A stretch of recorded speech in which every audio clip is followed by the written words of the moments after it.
So this is the iPhone 15 Pro Max, and I've had this phone for just about 2 years now, and I'm not going to have time to cover this during 17 Pro Max, so I want to do my 2 years later, just a little bit early to help you guys decide if you're going to want to go ahead and upgrade this phone, or maybe you haven't even bought one of these and you're looking to get one now or after the event.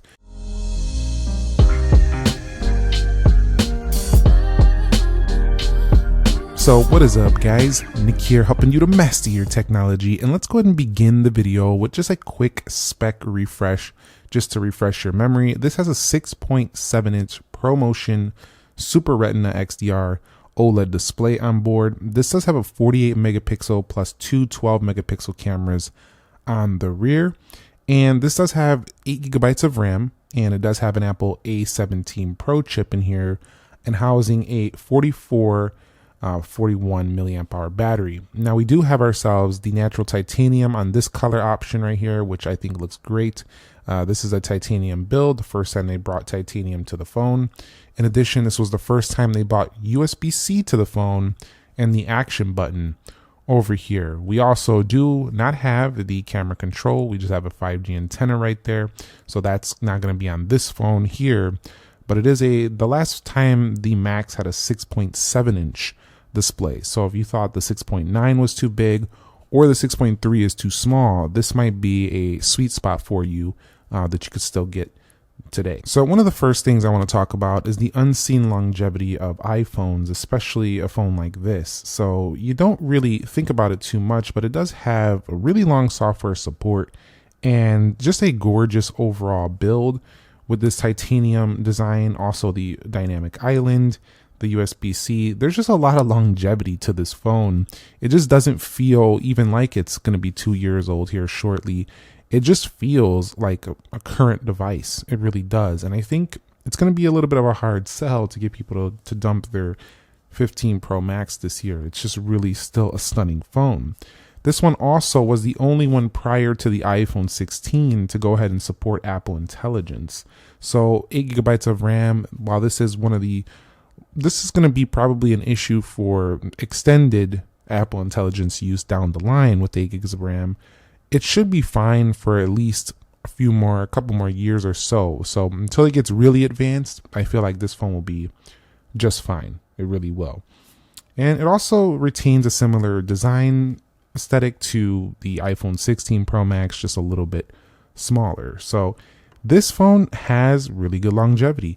It also does have a very clean design here. Some people are not going to love the camera block looking design or the camera bar looking design they might be bringing to, well, according to the leaks, to the iPhone 16 Pro Max. We can't confirm that until phone is launched, but some people might still think this is a cleaner look when that does come out. So that's going to be something to think about as well. So how does this design and the titanium hold up over this time? Well, I've kept this one very well protected. I dropped it a couple of times on tile floors, not really on cement or anything like that. I will say if you do hit this on cement or something like that, it definitely will dent. It will scratch. Mine doesn't have any of those issues, but it's very well built for day-to-day usage. Any of the Pros, though, do have the cameras sticking off the actual body of the phone. So if you hit these on the right angle, they are definitely going down with a crack if you hit them on the exact right angle. Although those cameras are pretty sturdy. The glass on there is very sturdy, so it's not very easy to do, but it definitely can happen.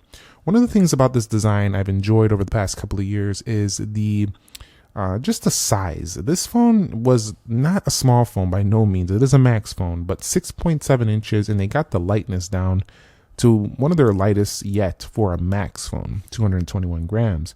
So this phone really doesn't feel too heavy, and at 6.7 inches, it's actually a bit easier to use than the iPhone 16 Pro Max, which is their current Max phone. So I do find the 15 Pro Max could be a sweet spot size for people who want a Max phone. They don't want to go down to a Pro or even a base regular phone or iPhone. This is definitely going to be somewhere in between their largest offering and their smaller offerings. Now, some people say that the 16 Pro Max at 6.7 inch was the max they would go. And if that's the case, you might still like what's coming with the iPhone 17 Air that is probably going to launch here soon. That might have a 6.7 as well. So you might want to wait it out for that. But if you want like a max, size battery, and you want like a 6.7, and you want a light design and a really good camera setup, the 15 Pro Max is still holding up very well. Again, every iPhone is susceptible to scratching and dinging if you mess around with it, but this is a very sturdy material.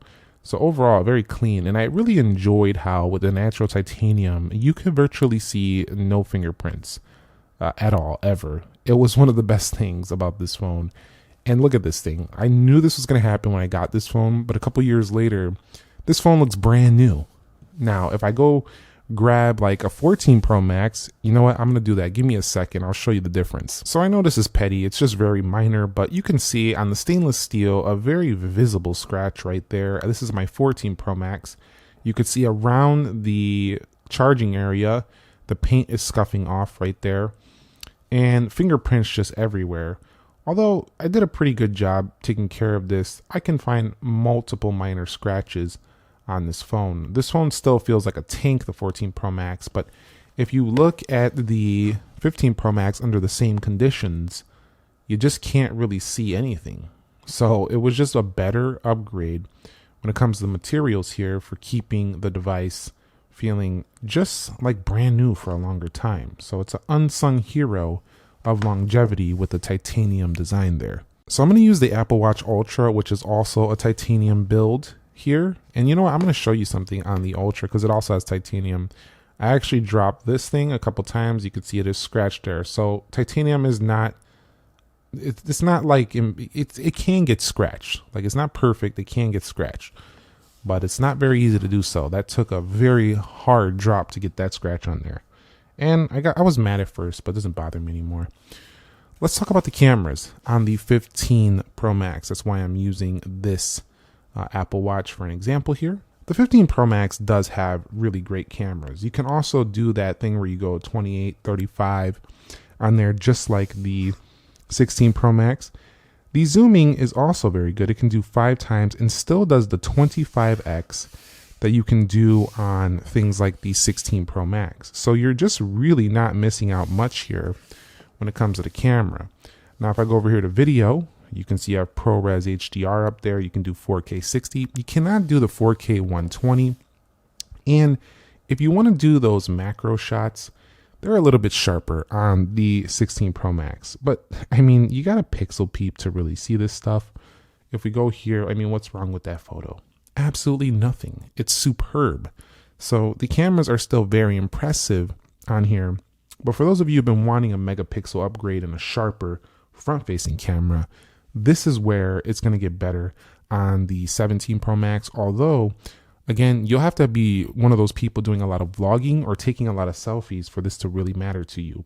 If this doesn't matter to you, then I don't think that's going to be something that is a major thing you're going to need when that comes out anyway. If we go over to portrait, spatial video, panoramic, you have all the works here. All in all, the camera setup here, when it came out, it was the best of the best, and it's still a really great option on the 15 Pro Max. Now, 2 years later, when it comes to the display here with the 15 Pro Max, we are looking at, again, that ProMotion display. So it's very smooth, it's very crisp, and it does have actually the same exact sharpness as the 16 Pro Max, around that same exact sharpness. It does have similar brightness levels as well. However, this phone does have a little bit of a smaller display, and believe it or not, even though those are super thin bezels, it has thicker bezels than the newer phones. So those bars, this black border you see around the phone is a little bit thicker. It actually looks exactly like the 16 Plus. So if you're into edge-to-edge panel and the all-screen genius phone, definitely this is probably not going to be your favorite option in the world. But once you put this phone in a case, it's virtually indistinguishable. You can barely even see it. So when I first seen the 15 Pro Max, I was actually very impressed by the bezels. So let me go put this in a case. And you could see this case kind of just borders around it. You barely even notice them. So yeah, it's a very strong panel. Also, when you're watching videos and that sort, it's going to be really good because it's 6.7. Again, with the larger phones, dynamic island doesn't really distract too frequently. And then if we go ahead and open up a photo, you don't really see dynamic island unless you're like zooming in like that and you're putting the dynamic island within the content. So if you keep it there, it's pretty good. So all in all, the display 2 years later, quality is great, performance is great. And unlike the 14 Pro and Pro Max, this one doesn't really auto dim too frequently. And also is very easy to see outdoors due to its high level of brightness. And you can do HDR video and stuff like that. So display, huge thumbs up. Still love this panel.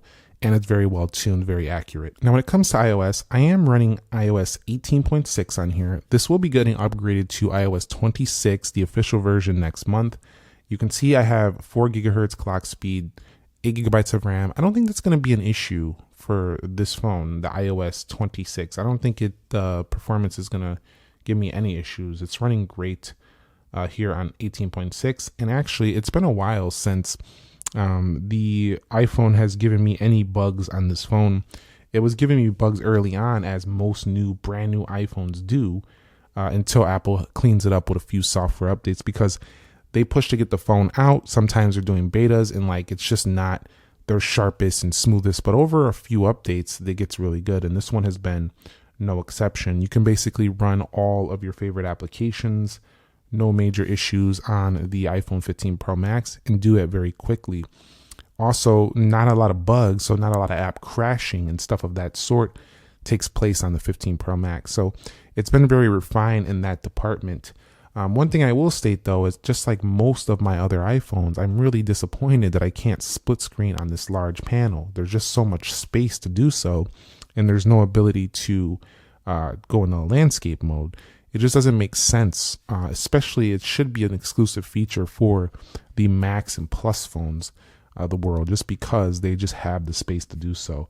But we're not doing so here. We're still doing one application at a time, which for most is not a big issue, but it seems to be like it could be definitely a bit better here overall in that department. And you're also probably looking at least 3 to 4 more years of software support on this phone. So this phone is nowhere near end of life.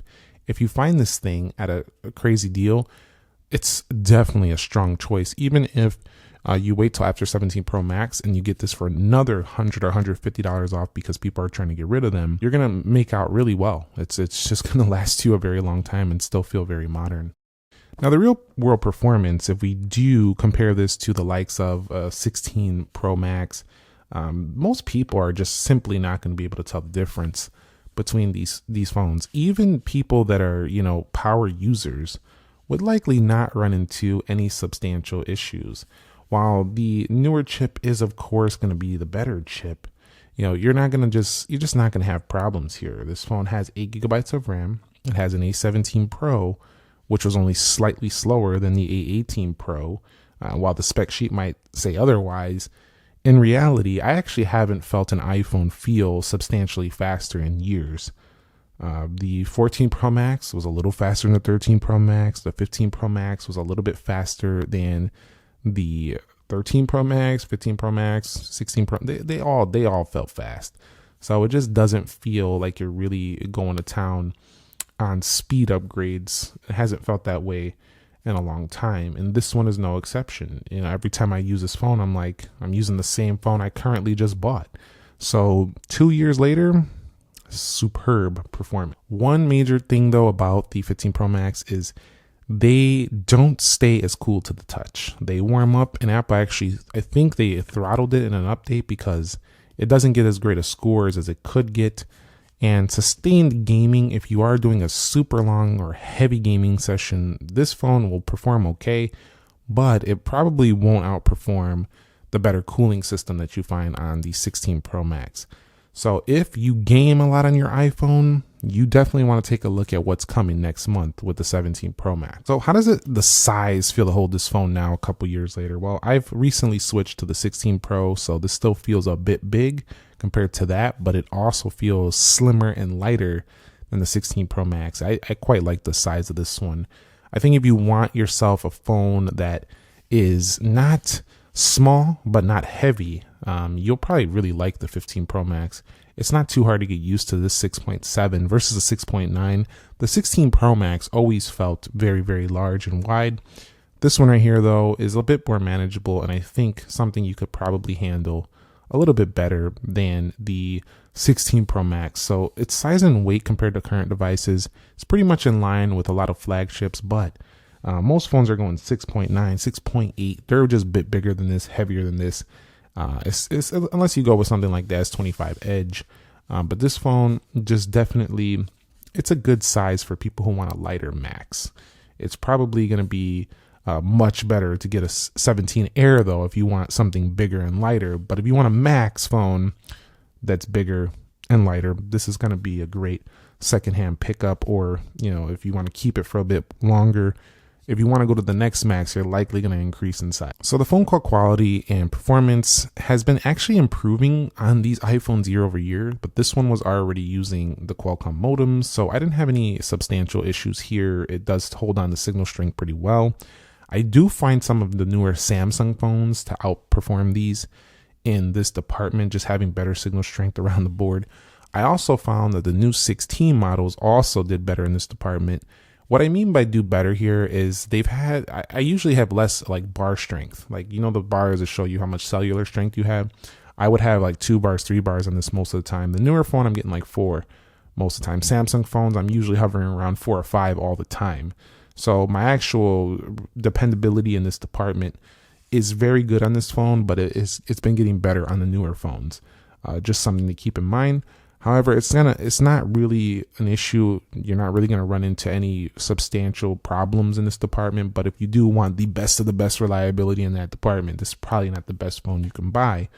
But wrapping it up, so are you still getting your money's worth? Let's see how much these things are going for now. Well, if you look on eBay, which I don't recommend buying, especially if it's from a bad seller, just kind of give us a market price. We're looking at around somewhere between $590 to $600 to low $7s. So you are getting a substantial good deal if you find one at that price. That is not screen was broken, they replaced like all original. If you could find one at those prices, you're getting the Max at the price of cheaper than the 16 Plus, and I think this is the better option, honestly, over that phone. So yeah, this is actually a better deal probably than it was when it was new. If you could find it all original at those lower price points and post the iPhone 17s, it will be even a better deal. So I've been saying it for years, and I'll say it again. The iPhones have been getting so mature and so refined and good that once they become used, you are making out super well compared to what you would have made out years ago. You could have got yourself, like several years ago, if you would have got yourself an older iPhone 5, that thing was getting outdated quick with the RAM. Nowadays, they're so well made that when you get yourself a couple-year-old phone, it still was so good that you're getting a great phone still. So anyway, yeah, I think it's been great 2 years later. I think that if you're going to be considering the upgrade, you'll probably want to wait to see my comparison. So be subscribed for that. Thumbs up if you enjoyed the video, and let me know your thoughts on the 15 Pro Max down below in the comments. I'll catch you on the next episode. Thank you very much for watching. Nick here. Be sure to be well, and peace.